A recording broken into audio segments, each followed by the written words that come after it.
Bem, sejam todos bem-vindos. Eu sou o professor Sérgio. Esse companheiro nosso aí é o Antônio. E a gente vai fazer uma live hoje, cujo tema é o homem perante a morte. Não é isso, Antônio? Isso. Nós, quando estávamos conversando sobre o tema, né, nós já estamos tentando fazer uma live já tem um tempo. E parece que foi oportuno, por conta de algumas perguntas que eu venho recebendo, até mesmo pelo trabalho terapêutico, né, da psicoterapia. Eu tenho umas pessoas que eu acompanho que estão lá no meio da situação, lá na Europa. Então, assim, toda uma angústia, toda uma ansiedade, toda uma situação de desespero. E algumas pessoas aqui também perguntando o que fazer, né, quando imagina alguém morrer, ou o que fazer quando pensa na morte. Então, essa circunstância que, de repente, surgiu, né, ela parece que está colocando para a gente um problema muito profundo, que é mesmo como nós vamos orientar a nossa existência diante de uma circunstância na qual nós podemos vir a ter prejuízos econômicos e até mesmo, né, de vir a falecer pessoas que estão próximas a nós e a nós mesmos. Não é que me parece que é mais assim, o medo das pessoas está aí, o desespero das pessoas e todo esse alvoroço, né? É claro que tem problemas sérios o que está acontecendo, evidentemente, mas as pessoas estão tomadas por um medo, por um desespero de perceberem que, de repente, elas podem mesmo vir a morrer e que, na verdade, a verdade da finitude da vida, da impermanência, ela às vezes irrompe com uma força tão grande, tão devastadora e tão inesperada que assusta e deixa todo mundo em pânico, né? Então, achei que pudesse ser oportuno, diante de um filósofo, né? Assim, como nós podemos meditar de uma forma bem profunda sobre esses dois aspectos, essas duas verdades que, cedo ou tarde, nós vamos ter que lidar com elas, né? E já lidamos de algum modo, né? Às vezes estamos desatentos quanto a isso, mas é a impermanência e a finitude mesmo, né? Como a filosofia pode contribuir para não apenas para a psicologia ou para a psicoterapia, para o meu trabalho, mas para as pessoas de um modo geral, como a filosofia pode contribuir nesse olhar profundo. Acho que foi isso que eu estava pensando, né? Eu não sei se ficou muito claro como eu coloquei o problema. Não, ficou sim. Está muito claro. E realmente é um problema pertinente que agora urge, né, por assim dizer. Está aí na nossa cara aquilo que nós cotidianamente nos recusamos a ver, né? Que é o fato brutal da morte. E o pessoal mandou também algumas perguntas no Instagram. Eu vou pedir para a Fernanda depois, se ela puder, dar uma olhadinha nas perguntas que foram enviadas e passar para a gente aqui, que a gente incrementa. Nenhuma delas está diretamente ligada com essa questão da morte ou com os atuais acontecimentos, mas elas dizem respeito à antropologia, né, à estrutura básica do ser humano, que, de todo modo, está ligado a esse problema da morte, dado que somente o ser humano tem consciência da morte. Então, a gente, mais para frente, a gente tenta responder alguma dessas perguntas aqui e para incrementar um pouco a conversa. Mas você está me ouvindo bem? O pessoal está ouvindo bem?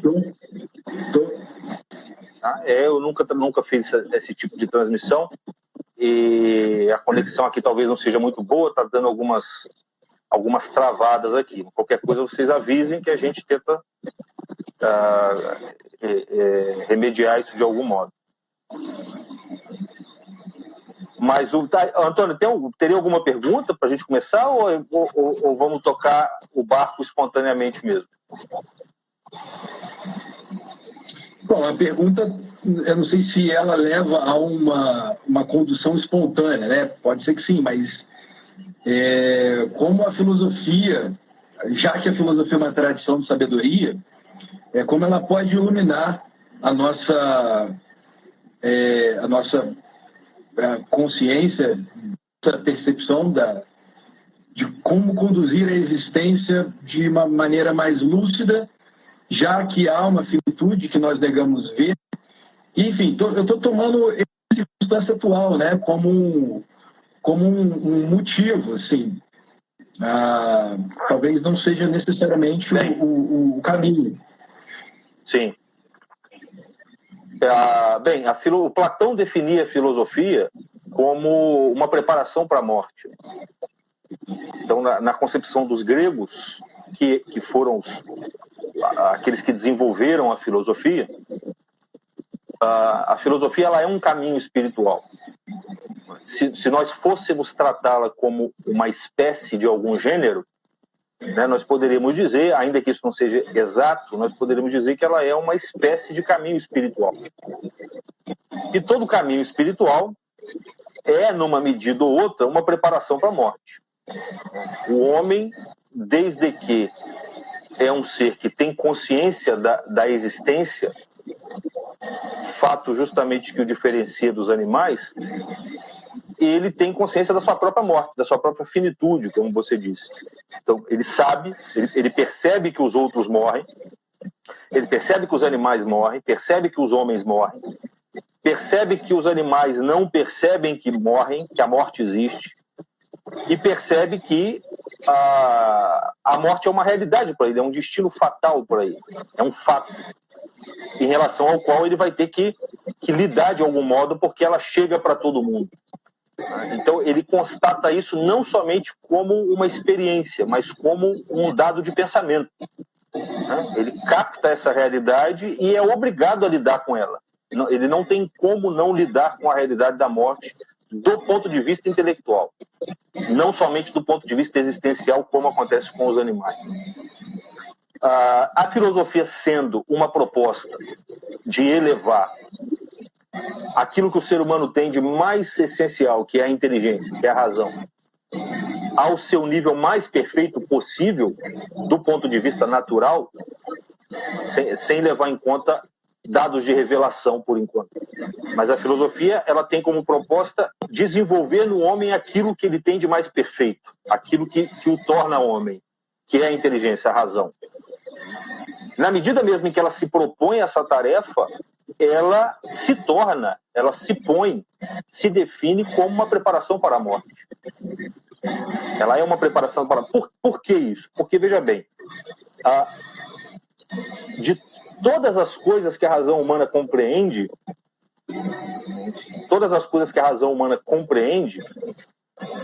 elas, de algum modo, encontram na morte o seu critério. A morte é para o ser humano, num certo sentido, como que o critério a partir do qual ele pesa, ele julga tudo o que acontece com ele. Mesmo as realidades eternas que ele capta, tá? Elas vão ser julgadas de acordo com a concepção que ele tem da morte. Então você vai encontrar seres humanos que vão achar que as realidades eternas captadas pela inteligência, seja Deus, seja a beatitude, seja o céu, seja a iluminação, a salvação, vão julgar isso como uma ilusão produzida pela mente humana, na medida em que o ser humano é incapaz de lidar com o fato da morte. Então, quer dizer, uma maneira específica de olhar para a morte determinou o caráter das ideias eternas que o ser humano capta. Essas ideias passam a ser vistas como ilusórias. A concepção, por exemplo, do Freud, do Nietzsche, do Marx, etc. O homem produz fantasmas que são como que o oposto daquilo que realmente acontece na sua existência. Enquanto a existência humana é finita, o homem produz como uma reação a essa existência coisas infinitas, que são, nessa concepção, ilusões. Então veja como que a morte é o critério que vai definir, inclusive, o caráter das ideias eternas que o ser humano capta. Né? E, obviamente, a existência desse homem vai ser determinada de acordo com esse critério também. Um homem que pensa dentro dessa escala, ele não vai moldar ou configurar sua existência a partir dessas ideias eternas. Que, como ele as toma como ilusórias, ele vai configurar sua vida a partir de outros critérios, que são critérios puramente sensíveis. Então, por trás dessa primeira concepção que eu estou ilustrando aqui, você tem uma visão, uma metafísica materialista, uma metafísica naturalista ou materialista. É o homem para o qual a morte é o fim. Ela é o fim bruto. O homem inteiro vai ser aniquilado com a morte. E diante desse horror, o homem cria fantasias a partir dos quais ele julga a própria vida. Então, o que seria o homem sábio nessa concepção? Aquele que abandona essas fantasias e vive a vida segundo aquilo que ela tem de verdadeiramente real, que seriam os aspectos sensíveis, corpóreos da realidade. Agora, veja, um homem pode pensar a morte não como um fim bruto. Ele pode pensar a morte segundo aquilo que um filósofo francês chamado Henri Bergson chamava de alma aberta. O que é uma alma aberta? Uma alma aberta, num certo sentido, é uma alma que se deixa encantar pelo mistério da realidade. A realidade apresenta um elemento misterioso contra o qual nós não podemos fazer nada e diante do qual nós somos obrigados a abrir o nosso coração, abrir a nossa mente e dar vida a um estado de dúvida que é salutar. Um estado de dúvida salutar. Eu não sei o que é a morte, eu não sei o que vai acontecer depois. Eu até acho isso, até penso aquilo, até conheço opiniões a respeito, mas eu não sei. Porque eu nunca vi ninguém morrer. Mas isso tem uma vejo corpos. Desculpa. Não, desculpa. Depois eu pergunto. Tá. Eu vejo corpos desfalecerem. Mas a pessoa mesma com quem eu lidava, eu não sei se ela morreu ou não. Veja que isso é uma percepção muito mais fina. Né? Você, diante de um corpo, de um cadáver, você percebe. Se você meditar naquele... E os cadáveres foram feitos para que a gente medite neles também. A morte é um objeto de meditação. Tá? O luto é um momento de meditação. Então, você, diante de um cadáver, você pode se perguntar: a pessoa que estava aí está onde agora? E pode se destacar na sua mente que a pessoa não se reduz ao composto físico do qual ela é feita. E se ela não se reduz, você não pode dizer que ela morreu, que a pessoa morreu. Você não sabe. Isso cria na sua alma um estado de abertura, que no final das contas vai te colocar a seguinte questão: o que vai acontecer após a minha morte? É o fim total? Né? Ou é uma passagem? É uma mudança de nível? É uma mudança de paradigma? Eu não sei. Esse estado já é muito mais salutar, ele é muito mais espontâneo no homem, ele é muito mais natural no ser humano, embora na nossa época talvez não seja, mas por ser uma época desumana, talvez não seja mais o estado natural, mas ele é muito mais espontâneo no ser humano e, consequentemente, muito mais salutar para o ser humano, porque ele vai responder psicologicamente à realidade da morte muito bem. Essa maneira de lidar com a morte já modifica totalmente, por exemplo, as ideias eternas que você percebe com a sua inteligência.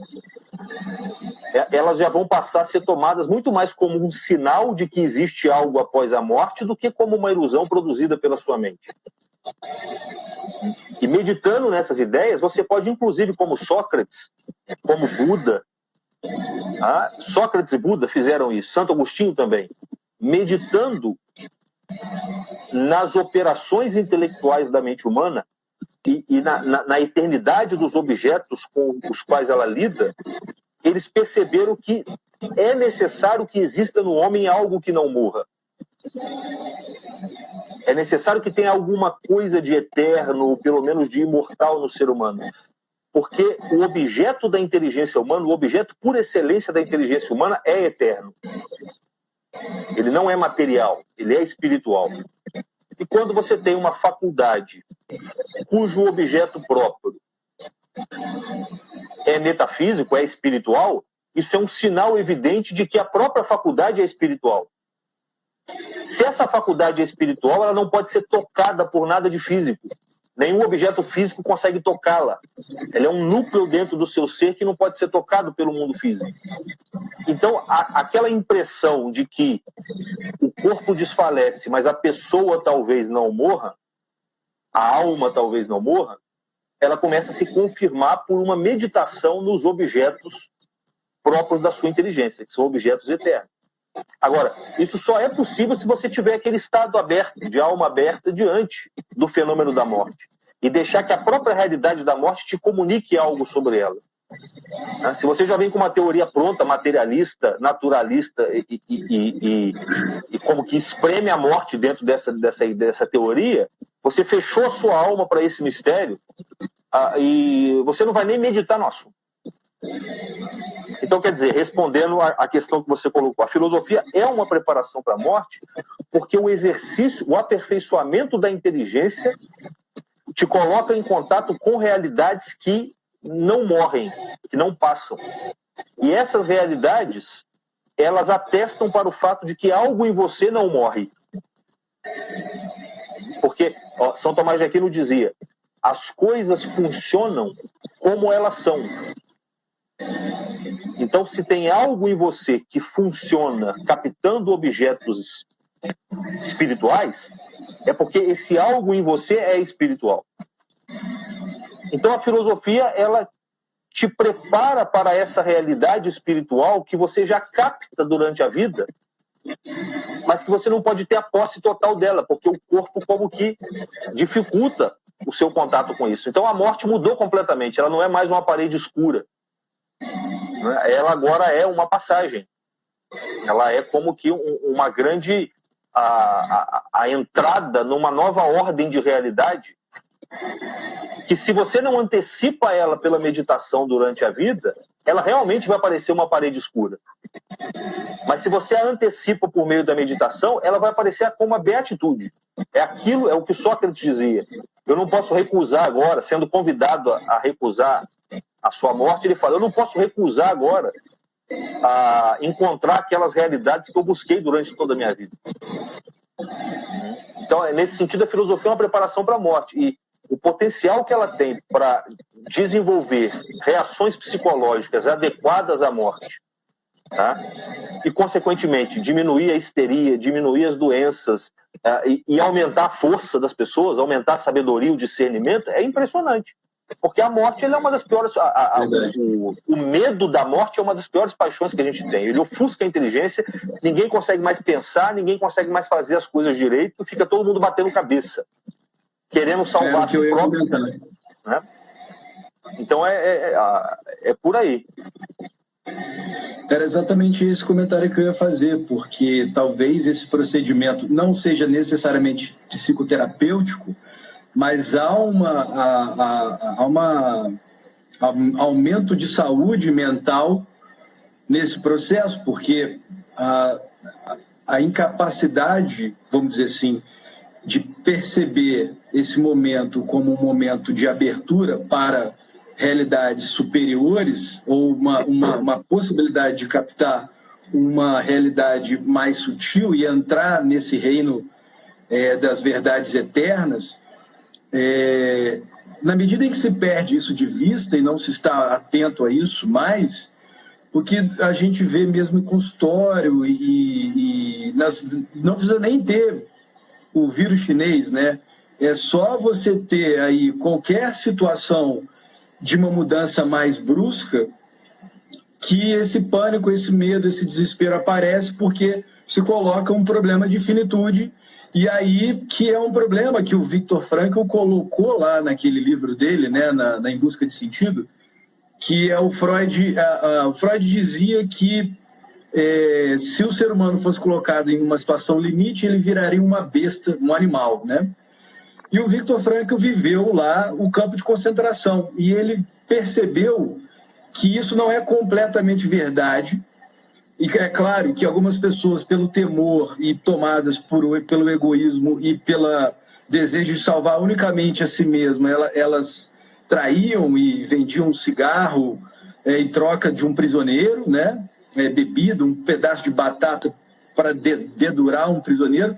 Mas a grande maioria, elas se tornavam muito mais caridosas e abertas ao cuidado do outro, a uma certa capacidade de entrar no campo, no crematório, né, na câmara de gás, rezando um Pai Nosso, fazendo uma prece, tendo ali uma dignidade que parecia que fazia com que essa diferença simples diante do futuro, né, essa abertura para uma esperança, modificasse completamente a atitude das pessoas naquela situação infernal de extrema miséria, né? Sem dúvida. Eu até diria que a questão é terapêutica, sim, porque o próprio Platão colocava que a filosofia é uma medicina da alma. Essa preparação para a morte é uma medicina da alma, porque a alma naturalmente tende a temer a morte. Ela se apega às coisas sensíveis. A morte aparece como o momento em que essas coisas sensíveis vão ser tiradas de você. Sim. Toda a sua personalidade foi desenvolvida em cima dessas coisas sensíveis, em cima desses apegos. Você construiu uma vida na dependência das coisas. Você construiu uma vida na dependência de coisas que passam. Sim. E quando aparece a iminência dessas coisas que passarem, porque é até uma coisa irônica, porque é claro que elas vão passar, é você que nunca parou para pensar nisso, onde você estava se metendo, se você parasse. Então, quando essas coisas estão na iminência de passarem, você tem a sensação de que não sobra nada em você. Não vai sobrar nada, vai ser um teto preto mesmo. Porque todo o seu ser, assim, o ser do ser humano, ele não é dado de completo pela natureza. Ele é parcialmente dado pela natureza e parcialmente construído pelo ser humano. Aí é até a resposta a uma pergunta que o Gabriel fez, que é: por que a narrativa é a substância da vida humana? Se eu não me engano, essa definição é usada pelo Dr. Ítalo. A narrativa é a narrativa do quê? A narrativa da sua vida. É a sua biografia. Né?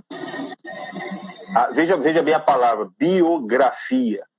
Bio, vida, grafia, desenho, por assim dizer. Então, é aquilo da sua vida que você desenhou. Então, você tem um aparato psicofísico, tá?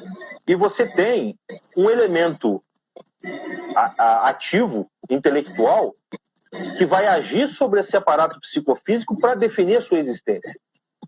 Então, o seu corpo e a dimensão mais corpórea da sua alma é simplesmente a base em cima da qual você vai desenhar a sua existência a partir das suas escolhas, que são livres. Se você desenha a sua existência, se você define a sua existência simplesmente em função dos seus desejos corpóreos, das suas paixões, das suas emoções, né? Se você for descrever a sua vida, se você for narrar a sua vida, você vai perceber que cada ponto desse desenho, ele só se sustenta na dependência de uma coisa externa. Se você tirar essa coisa externa, esse ponto não se sustenta mais. Ele é sempre uma relação. Para usar um termo que você conhece, ele é sempre... ele é coemergente. Ele nasce junto com uma outra coisa externa. Então, se todas as minhas escolhas se baseiam nos meus impulsos corpóreos, toda a minha biografia vai ser coemergente com o mundo externo. Ela só se sustenta na medida em que o mundo externo está aí. Então, quando aparece a possibilidade do mundo externo ser tirado de mim, é a minha própria biografia que está sumindo. Eu não tomei nenhuma decisão me baseando em coisas que não passam, em coisas eternas. Eu só tomei decisões me baseando em coisas que passam. E como eu não sou um cachorro, eu sou um ser humano, e estou construindo a minha existência a partir das minhas decisões, é a minha própria pessoa que vai parecer que vai passar, que vai morrer. Aí o choque da morte, aí o desespero. É o desespero. Agora, se pelo contrário, você constrói, você desenha a sua existência, você toma escolhas, você decide segundo critérios eternos que você captou, ou seja, segundo valores, virtudes, ideias, princípios que não passam, que são eternos e que a sua inteligência pode captar com um pouquinho de esforço, você está desenhando para você uma biografia que é independente do mundo físico, do mundo externo. Ela não é coemergente. Ela é pura, por assim dizer. Ela se define numa relação direta com a eternidade e não com a temporalidade. É claro que sempre terão coisas em você, sempre terão impurezas em você. O trabalho todo é você ir fazer com que as impurezas sejam um resquício apenas. E o grosso da sua biografia seja definido por uma relação com o eterno e não com o temporal. De modo que, ao contar a sua vida, você vai poder contá-la mesmo independente das coisas. As coisas vão entrar só como acidentes. Elas vão entrar como como dizem aí, que o Pilatos entrou no credo.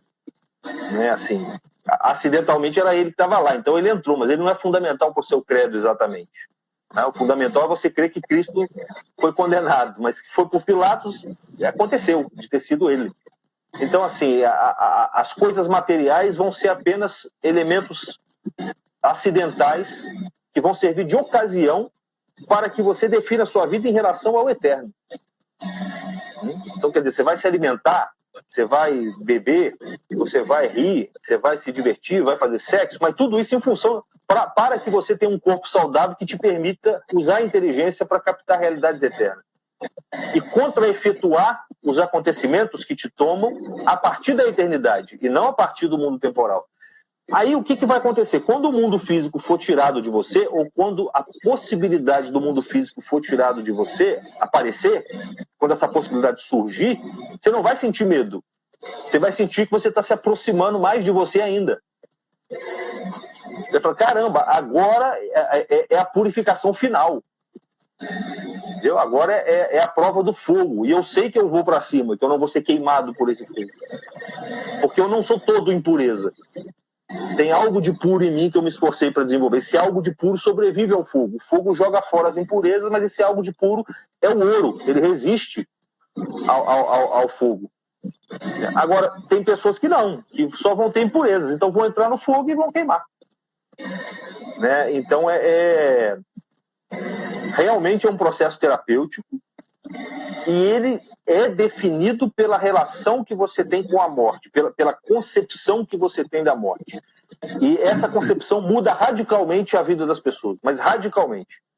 Não somente no que diz respeito à resposta que elas vão dar para uma situação de crise ou de morte iminente como a gente está vivendo, mas também no sentido de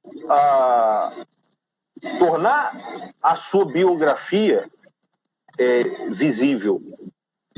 A sua história não vai ser mais ou menos assim. Você pega, por exemplo, um animalzinho, tem cachorro, tem gato, cachorro na sua casa? Tem cachorro. Então, você, depois que esse cachorro morrer, você tenta contar a história dele. Você vai ver que a história que você vai contar não é a dele, é a história sua em relação a ele. Sim. É o dia que você comprou, o dia que você deu comida para ele, ele fez um carinho em você. Tudo se define em relação a você. Ele não tem história. Aí é uma outra pergunta que fizer, que acho que o próprio Gabriel fez. Por que só o ser humano conta a sua própria história? Porque só ele tem história. Essa é a resposta. Só o ser humano tem história. A história pressupõe que você haja sobre o mundo físico. Ela pressupõe que você tem um elemento espiritual capaz de agir livremente em cima do mundo físico. Então, se você tenta contar a história de um cachorro, você acaba contando a sua. Só que boa parte dos seres humanos também não tem história. Boa parte dos seres humanos, se você for contar a história deles, e é por isso que elas não são contadas. É por isso que não se escreve a biografia de qualquer um. Porque a maior parte dos seres humanos tem uma vida tão acidental, né, que não tem substância. Então não tem ele ali mais.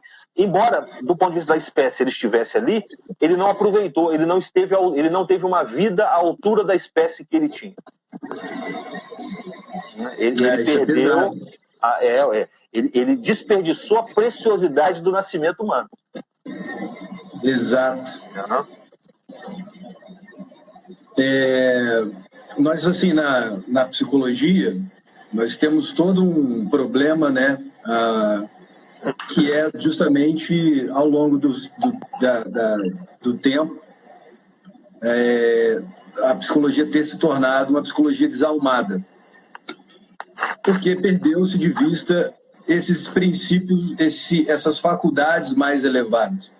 E o Viktor Frankl fala que não só desalmado, mas também sem espírito.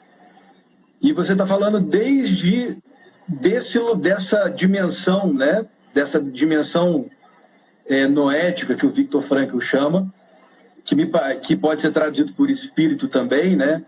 E que justamente ele está ali mostrando que o problema do nosso tempo é uma neurose noogênica, ou seja, parece que é uma incapacidade de perceber essa dimensão e orientar a sua existência desde esse eixo vertical mais alto para que a própria a psique ela entre numa relação mais estável.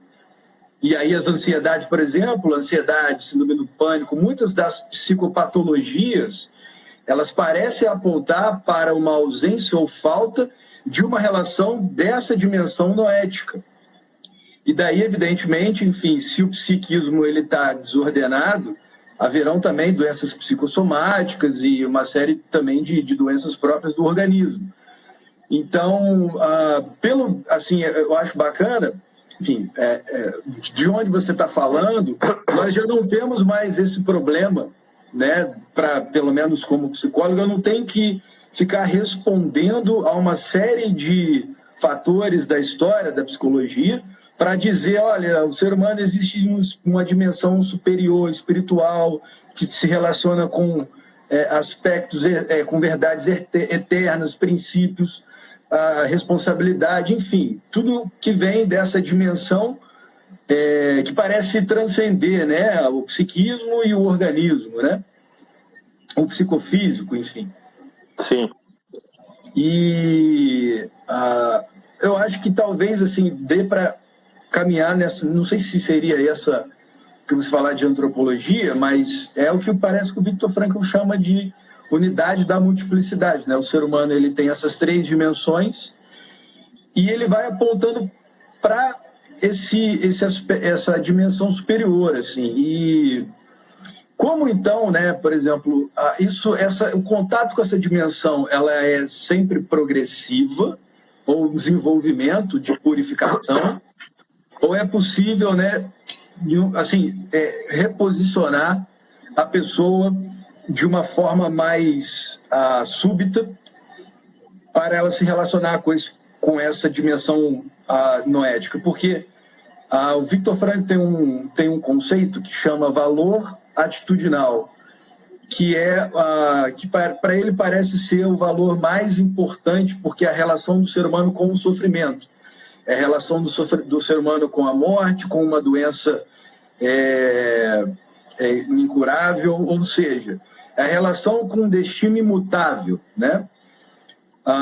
E ele diz que mesmo nessas situações o sentido pode aparecer, ou seja, parece que essa biografia, mesmo que ela não tenha sido contada até aquele momento, de algum modo ela pode passar a ser contada naquele exato momento desde um ponto de vista, desde uma dimensão mais elevada da existência, e mesmo que seja ali no último instante final, né, e na hora de nossa morte, possa haver ali um sopro, um respiro de uma biografia substancial, mesmo que ao longo daquele período ela não tenha tido esse trabalho, né, de adquirir virtude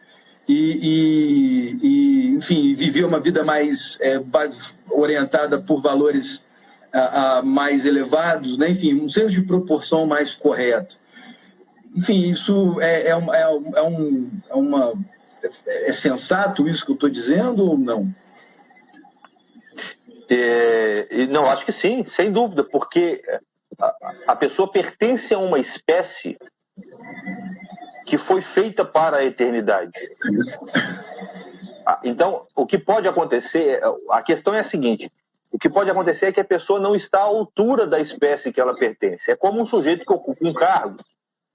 Sei lá, o cara foi colocado num cargo lá de juiz. Só que o cara não consegue agir como juiz. Ele não consegue ser um juiz. Ele pode, ele é um ser humano, ele não é um cachorro. Um cachorro, ninguém vai colocar um cachorro para ser juiz, ele não pode. A espécie dele não dá essa possibilidade para ele. A espécie humana dá. Mas como a espécie humana depende do próprio indivíduo se construir num certo sentido, se construir, se agir livremente, o sujeito pode estar à altura da sua espécie ou não, como um indivíduo pode estar à altura do cargo que ele ocupa ou não. Então, ainda que o sujeito não esteja à altura da espécie que ele pertence, ele é daquela espécie. E a finalidade daquela espécie existe latente dentro dele. Ela está latejando ali dentro. Talvez seja isso que o Viktor Frankl chama de inconsciente espiritual. É a finalidade da vida da pessoa latejando ali. E é essa finalidade que na vida dessa pessoa está sendo projetada nas coisas físicas. Ela vai tomar as coisas finitas por infinitas, as coisas temporais por eternas. Então, aquela história, todo mundo está buscando Deus o tempo inteiro.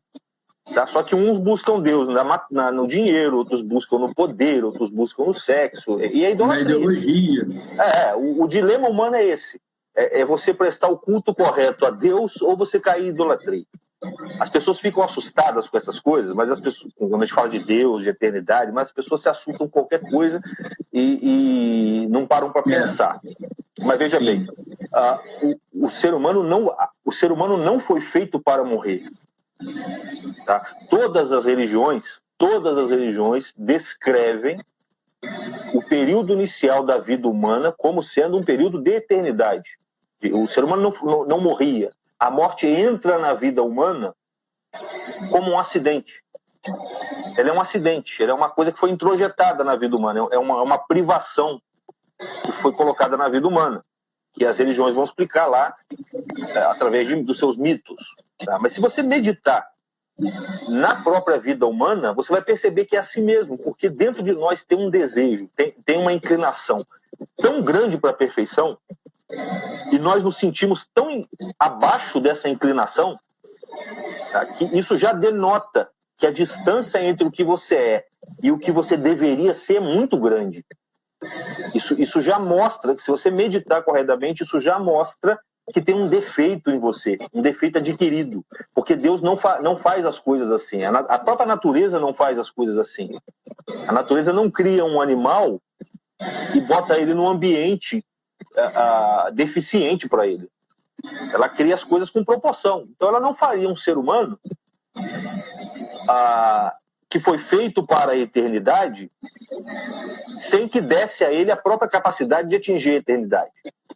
E se ele não tem essa capacidade, é porque ele a perdeu. Ele perdeu. Essa perda é o que as religiões vão chamar de queda. Foi na queda que a morte entrou. E a nossa capacidade de se relacionar com a eternidade ficou afetada pelo corpo. Né? Aí tem toda uma conceitualização religiosa que é complicada muitas vezes para você lidar com uma pessoa que está num nível de compreensão mais raso. Né? Você não vai chegar de cima jogando essas coisas para ela de cima. Você vai ter que dar a mão para ela lá embaixo e fazer ela chegar até a ponta do precipício, onde ela pode ver uma realidade que para você é evidente, mas para ela não é ainda. Então você vai ter que ajudá-la a ver, curar a miopia dela aos poucos, né? Mas o fato é que o ser humano não foi feito para a morte, ele foi feito para a eternidade. Então, dentro da alma dele, tem algo que quer a eternidade. Então, isso em algum momento, isso vai aparecer. O próprio medo da morte, num certo sentido, já tem isso, porque as pessoas, quando têm medo da morte, elas têm medo de veja bem, elas têm medo de ficarem privadas dos bens que elas têm aqui na Terra. Esse medo só faz sentido se algo em você tem uma impressão muito forte de que vai continuar existindo. Percebe? Se você tivesse clareza de que morreu, acabou, você não ia ter medo da morte. É aquela história do Epicuro. Você não ia ter medo da morte. Se você tem medo de ficar sem o sorvete, sem sexo, sem festa, sem carro, sem dinheiro, sem o mundo, tá? É porque tem algo em você que tem uma impressão, lá no fundo, de que ele não vai morrer. E ele vai ficar lá curtindo aquela sensação de querer um monte de coisa que não existe mais. Então, mesmo o medo da morte, tal como aparece nos materialistas, ele já denota que existe ali um elemento que transcende a própria morte. Senão, o ser humano seria só um animal. O animal não tem medo da morte. E ele não fica preocupado porque vai morrer. Ele nem consegue perceber que vai morrer, aliás. Então, se a gente meditar nessas coisas, a gente vê que é muito mais evidente do que parece. É muito mais evidente do que a gente parece. E agora, para você pegar uma pessoa que está com a visão confusa, que está cheia de apegos, cheia de perturbações psicológicas, às vezes seríssimas, sim, e mostrar isso para ela, se isso vai ser súbito ou se isso vai ser progressivo e lento, vai depender de uma série de fatores, entre os quais onde a pessoa está, onde que ela está, e da sua capacidade também, da sua capacidade de mostrar para ela aquilo que você viu.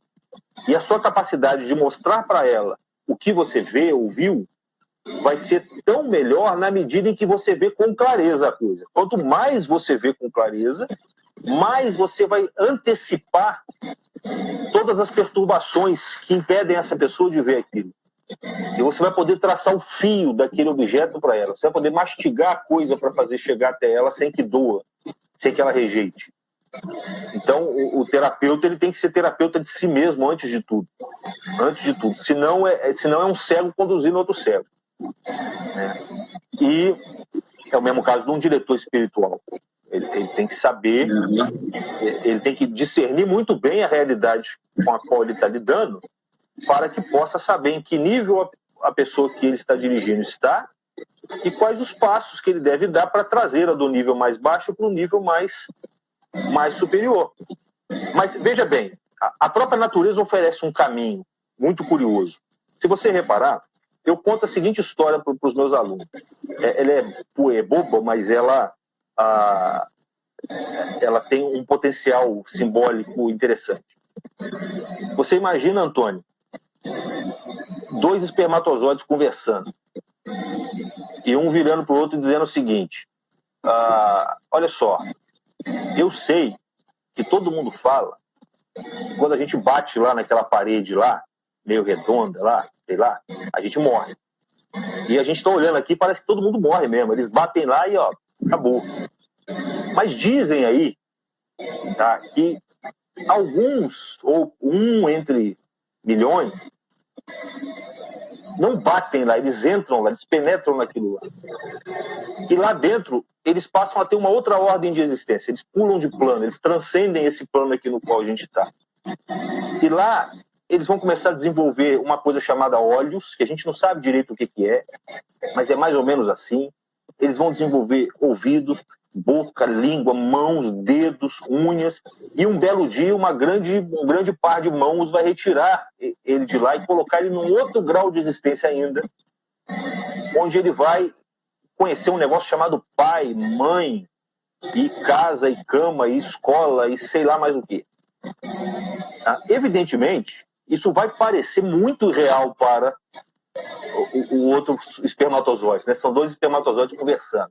Um vai virar para o outro e vai falar o quê? Pô, isso aí é besteira que colocaram na sua cabeça. Inventaram isso aí para te alienar. Inventaram isso para te enganar. Agora, nós sabemos que não foi isso. Porque nós sabemos que o espermatozoide muda de ordem de existência quando acontece a fecundação. E nós sabemos que o neném também muda de ordem de existência quando ele nasce. Então, nós que estamos numa esfera mais elevada, numa ordem mais abrangente, mais complexa, conseguimos olhar para as ordens inferiores e perceber que essas ordens não são capazes de ver a ordem superior a elas mesmas. Do mesmo jeito, nós podemos olhar para os minerais e perceber que os minerais não fazem ideia do que é o mundo das plantas. E se uma pedra falasse para outra que existe a reprodução, ela ia chamar outra de maluco, ia matar.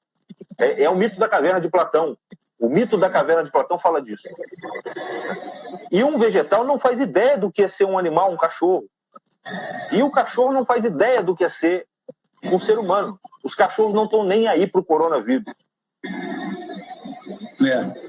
Agora, nós que somos seres humanos, não só conhecemos a realidade mineral, a vegetal, a animal, como sabemos que uma não conhece a outra, porque cada uma tem uma zona inconsciente. Existe o consciente espiritual do mineral que impede ele de entender o vegetal. Existe o inconsciente espiritual do vegetal que impede ele de ver o animal. Existe um inconsciente espiritual do cachorro, do animal, que impede ele de ver a realidade humana. E qual é a conclusão que você tem que tirar disso? Que muito provavelmente tem uma zona superior à zona humana, um grau de realidade que está oculto, que está na nossa zona de ignorância, que é o nosso inconsciente espiritual. Então, a própria natureza te dá um caminho bem razoável, bonito até, que é muito eficaz na tentativa de mostrar para as pessoas que a transcendência, a realidade espiritual existe e que a transcendência é o destino do ser humano. Sim.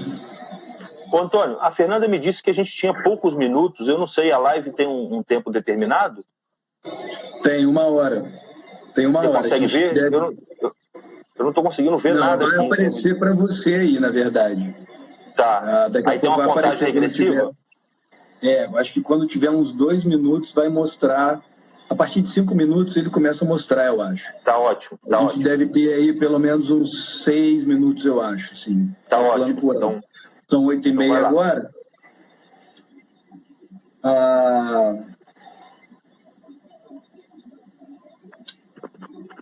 O grande problema me parece...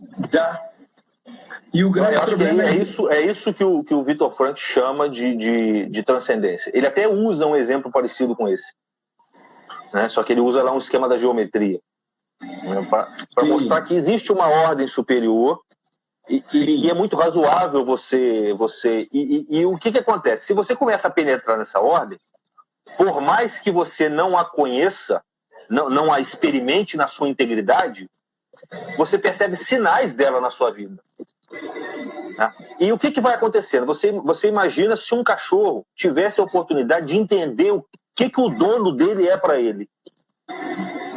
O cachorro só recebe a comida do dono, a cama e o carinho, mas ele não consegue ligar uma coisa na outra. Então o sentido do dono, ele não apreende. O ser humano pode apreender o sentido dessa realidade superior. Então você começa a perceber que a ordem humana ela pode se integrar numa ordem superior, que é o que os sábios antigos chamavam de providência. Isso é a providência. A providência é a lei transcendente à realidade humana, que rege a realidade humana, mas que o ser humano mesmo não consegue perceber direito. Ele percebe sinais. E uma pessoa que teve uma vida inteira desordenada pode, no final da vida, no momento da morte, perceber a providência. E se ela percebe, ela pode subitamente perceber todo o sentido da vida dela. E a biografia dela foi escrita. num segundo, num momento. Isso é perfeitamente possível para o ser humano. É claro que é dificílimo, não é o caso de nós deixarmos isso acontecer. Mas isso pode acontecer de algum modo. É quando se diz que naquele momento a verdadeira natureza do ser humano se revela, né? Se revela. E a verdadeira natureza do ser humano implica na natureza sobre-humana. O ser humano, ele não é um ser somente natural. O ser humano, ele é a chave de abóbada do mundo mesmo. Ele é o que liga o natural com o sobrenatural. Então, ele é um receptáculo natural cuja função é receber um elemento sobrenatural. Então, a verdadeira vida humana é aquela que se desenvolve num diálogo com a eternidade. Como nos livros do... como é que chama o autor? Eu esqueci, rapaz. O francês que escreveu, o Georges Bernanos. Os livros do Georges Bernanos, os personagens estão sempre, os protagonistas estão sempre em diálogo com a eternidade. E a história deles é definida, é desenhada, é grafada, né, nessa relação. Depois você pode me passar o nome dele para eu poder procurar algumas coisas? Sim, claro. Porque então parece que o ser humano, você disse no início que ele é o único que consegue perceber a própria morte, né? E é por conta da presença dessa faculdade que transcende o próprio homem nele. Algumas tradições costumam dizer isso, sim, né? Ou de um modo, talvez as tradições todas digam isso. Eu não sei, eu estou me referindo às tradições orientais especificamente, quando diz que e também, enfim, o ser humano, ele é o único animal, o único ser, na verdade, capaz de conhecer o absoluto, capaz de conhecer Deus, no final das contas, né? Por conta dessa natureza espiritual que está presente nele. Seria essa, enfim, talvez essa pergunta não seja injusta agora fazê-la, talvez a gente tenha pouco tempo, mas seria essa imagem e semelhança que há no homem que mostra para nós essa dimensão sobrenatural? Sim, sem dúvida. Sem dúvida. A ideia de que o homem foi feito à imagem e semelhança de Deus é justamente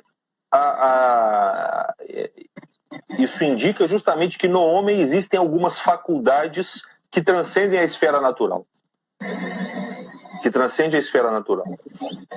E com a encarnação, paixão, morte e ressurreição de Cristo, aí entrando um pouquinho no cristianismo, acontece uma coisa muito curiosa, que Cristo, ele não nasceu de um casal de seres humanos. Então ele não é uma substância humana. Ele é uma pessoa divina, tá, que se encarnou na matéria de uma mulher. Então, é uma pessoa divina na qual estão unidas a alma e o corpo humano. Então, você tem ali uma alma humana, um corpo humano, isso é a natureza humana, alma e corpo, mas o que dá unidade ali não é a substância humana, é a pessoa divina. Isso quer dizer o quê? Que quando Cristo morre, o corpo e a alma são separados, mas a presença de Deus permanece nos dois separados. E é isso que garante para o homem a salvação e a eternidade depois. Mas eu estou vendo aqui agora que nós temos 10 segundos restantes. Ele avisou quando tinha 20. Então a gente agradece a presença de todo mundo aí.